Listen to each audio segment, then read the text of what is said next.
6টি শক্তিশালী দোয়া। এই দোয়াগুলো প্রতিটি ভালো এবং খারাপ সময়ে আপনার কাজে আসবে। 1.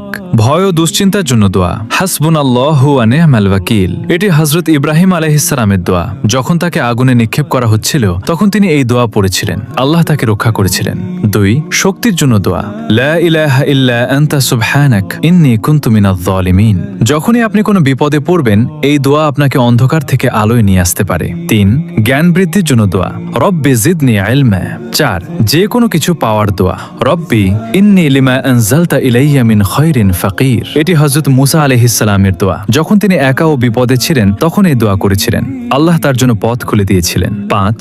বরকত ও রিজিকের জন্য দোয়া। আল্লাহুম্মা বারিক লানা। 6. মনের কষ্ট দূরের দোয়া। আল্লাহুম্মা ইন্নী আউযু বিকা মিনাল হাম্মি ওয়াল হাযান। এটি হযরত মুহাম্মদ সাল্লাল্লাহু আলাইহি ওয়াসাল্লামের দোয়া। তিনি কঠিন সময়ে এই দোয়া পড়তেন, এটি মনে প্রশান্তি এনে দেয়। সবাই কমেন্টে আলহামদুলিল্লাহ লিখতে ভুলবেন না।